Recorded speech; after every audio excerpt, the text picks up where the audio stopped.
Hey, good morning, Internet, and everybody watching online. This is Blind Justice on the streets of Aberdeen, Washington, and I'm sitting out in front of City Hall once again. It's day 29 of our peaceful protest, Resting is Not a Crime. So, there's been discussions about protesting and revolutions and how to protest, how to stage a revolution, all these things, right? And there's historical context for a lot of what's going on, and I think I was talking with Councilman Cook, Jim, yesterday morning, and he, said the line that you're probably familiar with, those who fail to learn from history are doomed to repeat it, right? And so that's pretty obvious. If you study history, that happens time and time again.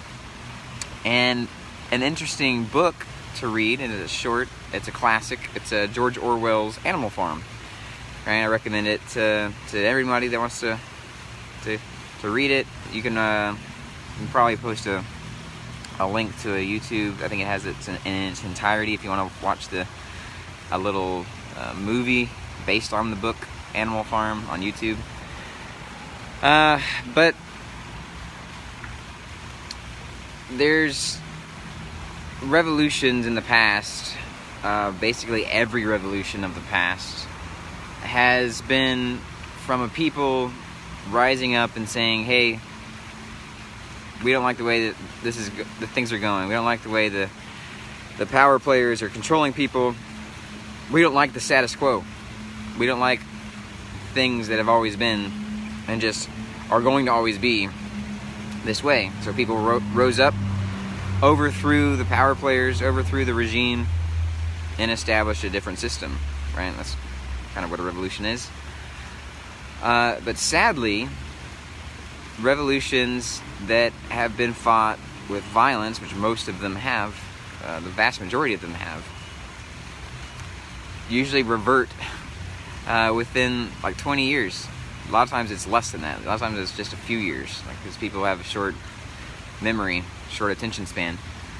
So they revert back to a system of control, a system of dominance that becomes as bad or worse than the predecessor.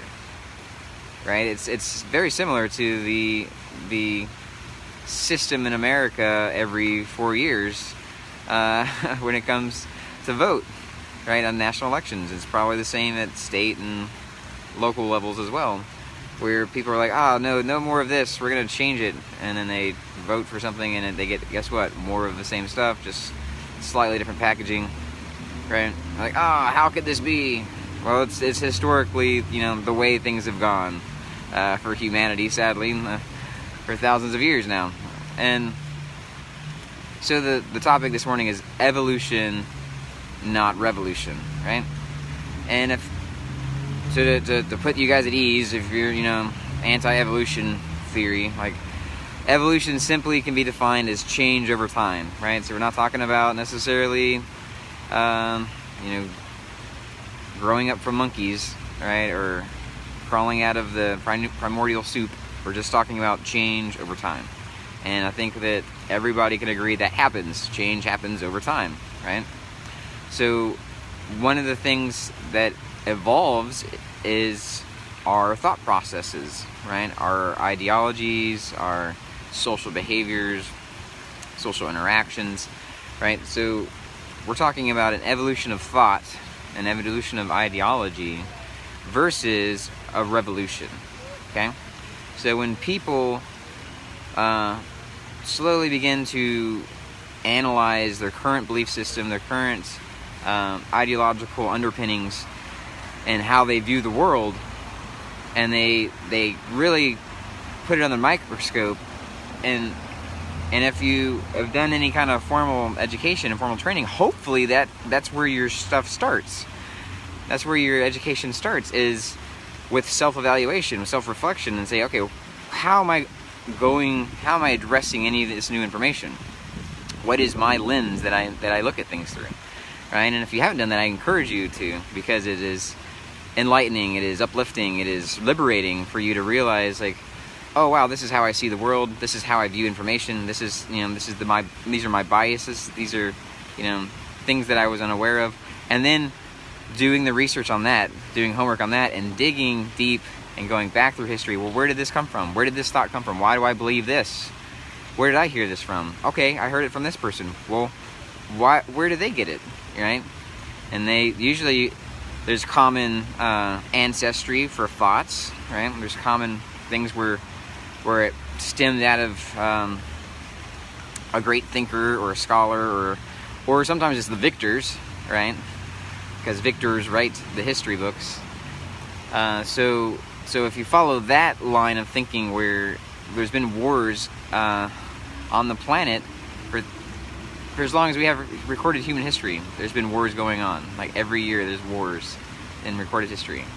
And so if that's the nature of humanity, is that the victors write the history books, well then after every conflict we have about 50% knowledge loss, right? Unless the people who lost, the losers of the conflict, somehow managed to save their text and save their knowledge and from being destroyed, save their history, which sometimes that happens, and then we get to dig that up with archaeology and other things. Something's come forward. Got a loud truck going by. But so there's a destructive tendency. Well, obviously with war, it's more than just knowledge. It's human life, it's infrastructure, it's the planet, animals. All these things are devastated by war. But then knowledge is also devastated, because you get a selection of what goes forward after the war. You know, this is the story that is going to be told. This is why the winners are always the good guys, right? And so if you do that self-discovery and you follow your thoughts, your ideologies back far enough, you'll find common ancestry with other ideologies that you thought you were opposed, you know, you thought you were against.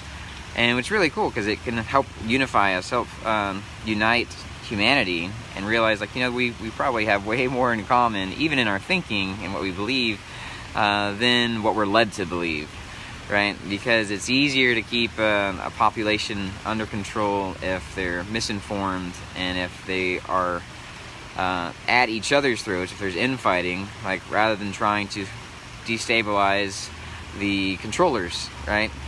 So with the evolution of thought, then, once you boil it down and you realize, like, some of the origins of your beliefs, your underpinnings, then you can assess, like, okay, well, do they still have merit? The further and further back, closer to its purest form, are these still ideologies or beliefs that I want to hold? And then sometimes you may change or adopt it or abandon them once you realize, oh, well, this ideology stemmed out of, you know, Nazi Germany, or this stemmed out of a totalitarian regime somewhere, right? Or you may say, you know, this aspect is okay, and how can I adopt this aspect to my life, and be aware that there's a tendency for things following that aspect to turn really bad, you know? So self-discovery is huge for this, but then we can move forward with our thinking, we can evolve in our thinking individually and collectively, and recognize things as being destructive, things as being positive or uplifting for humanity, things that are unjust, things that are just, right? And we can choose the positive, the uplifting, the life-promoting options, the just options, instead of the destructive and the unjust ones. And as we continue to do that, right, we can start to change our thinking if we take the time to evaluate what other things we have internally that are destructive and whatnot, right, and make those changes in ourselves. So we can change over time our thinking. We can eventually realize as a people that we don't need masters anymore, right? We don't need controllers dominating and using compulsory actions to tell you what you can and can't do, right? We can freely engage with each other peacefully. There are systems that we can promote that can meet everyone's needs without anyone having to be violated, without anyone having to be taxed or stolen from in order to pay for something that they don't want, right?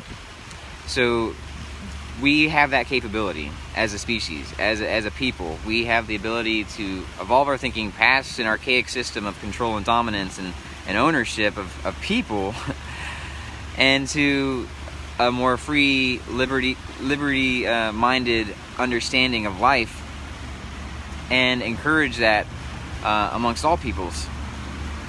So, but you've got to be able to shake off the dust of your thinking. You got to be able to challenge the status quo in your own thinking and in the thinking of the people around you.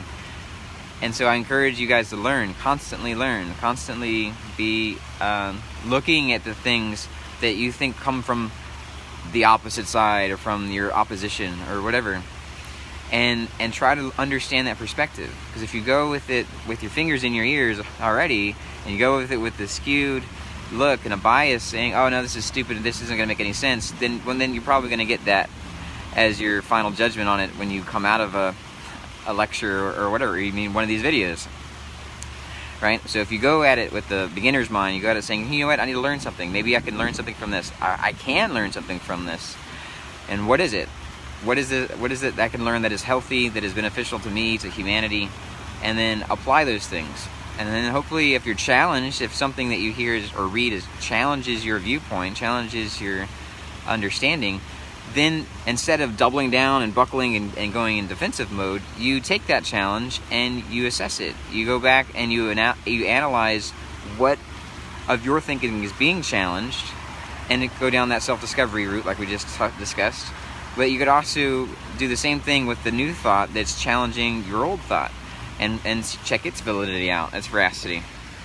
So with that, when we evolve past the need to control one another in our thinking, then our actions follow suit, right?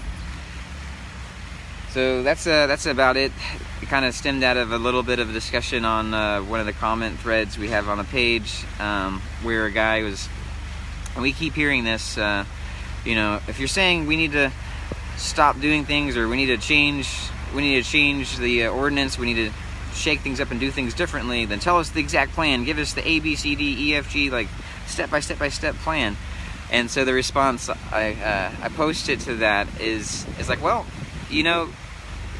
it's similar, that argument that the person was making is similar to the slave owners in the South when they're like, slavery was being abolished, right?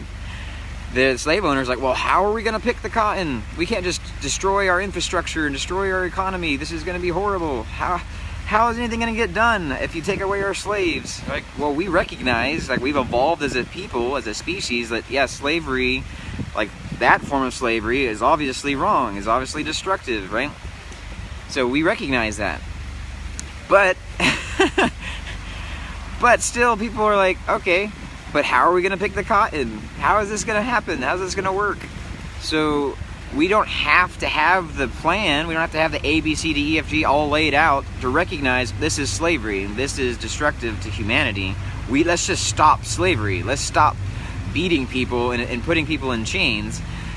Like, that's destructive. Let's stop the destructive thing. We don't have to have the full next step for after that. Let's just stop beating and enslaving people. That's the first step. Let's get that done. And as we do that, then our collective free people, we can think of creative ways to make sure the economy keeps going and things keep, moving on without cataclysmic destruction. So that's just an example. And yeah.